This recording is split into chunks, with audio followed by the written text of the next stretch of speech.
সামগ্ৰী আপোনাৰ অসম ধৰ্মীয় সংখ্যালঘু পৰিষদৰ কেন্দ্ৰীয় সমিতিৰ উদ্যোগত আপোনালোকে ইফতাৰ মেহফিল পাৰ্টি এটা অনুষ্ঠিত কৰিলে আৰু আজি এই অনুষ্ঠানটো সম্পৰ্কে অলপ ক'বচোন।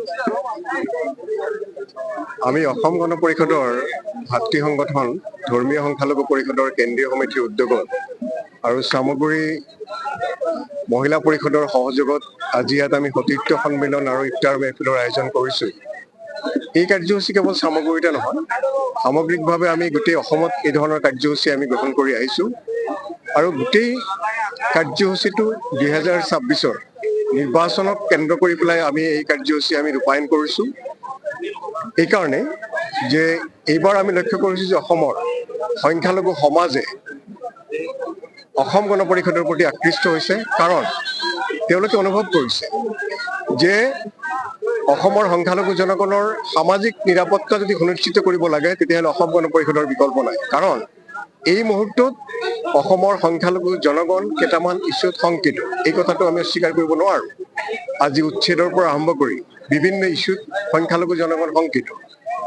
এই ইছ্যুবিলাকৰ বাস্তৱসন্মত যদি আমি সমাধান কৰিব বিচাৰোঁ তেতিয়াহ'লে অসম গণ পৰিষদৰ বাহিৰে কোনো বিকল্প নাই। কাৰণ অসম গণ পৰিষদ হৈছে ধৰ্ম নিৰপেক্ষতাত বিশ্বাসী আঞ্চলিক ৰাজনৈতিক দল। এই আঞ্চলিক ৰাজনৈতিক দলটি অসমৰ সকলো জনগোষ্ঠীৰ সমমৰ্যাদা আৰু বিকাশটো অসম গণ পৰিষদে বিচাৰে। সেইকাৰণে আমি অসম গণ পৰিষদক পুনৰ প্ৰতিষ্ঠা কৰিবৰ কাৰণে, বিশেষকৈ অসমৰ সংখ্যালঘু সমাজে এটা সময়ত অসম গণ পৰিষদক বিশ্বাস কৰিছিল আৰু অসম গণ পৰিষদ চৰকাৰ অহাৰ ক্ষেত্ৰত অসমৰ সংখ্যালঘু জনগণে এক নিৰ্ণায়ক ভূমিকা গ্ৰহণ কৰিছিল। আজিৰ দিনত বহু অঞ্চলত আমি দেখিছোঁ যে সংখ্যালঘু মানুহ কিছু পৰিমাণে হ'লেও দিগ্ভ্ৰান্ত। ৰাজনৈতিকভাৱে অসমৰ সংখ্যালঘু জনগণে কি সিদ্ধান্ত ল'ব, তাৰ ওপৰত এই সম্প্ৰদায়ৰ ভৱিষ্যতটো নিৰ্ভৰ কৰিছে।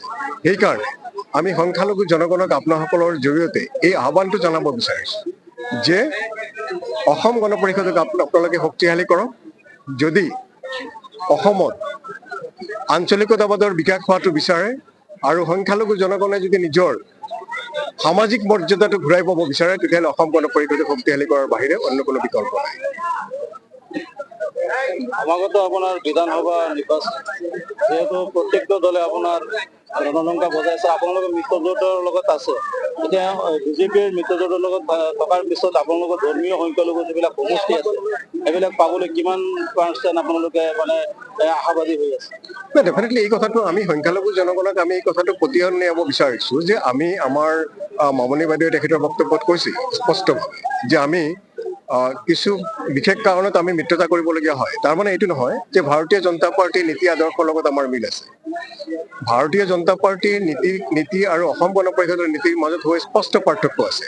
এই কথাটো আমি সংখ্যালঘু জনগণক আমি বুজাবলৈ চেষ্টা কৰিছোঁ আৰু এইবাৰ সংখ্যালঘু অধ্যুষিত সমষ্টিসমূহ বেছিভাগতে আমাৰ অসম গণ পৰিষদৰ প্ৰাৰ্থী থাকিব আৰু কমেও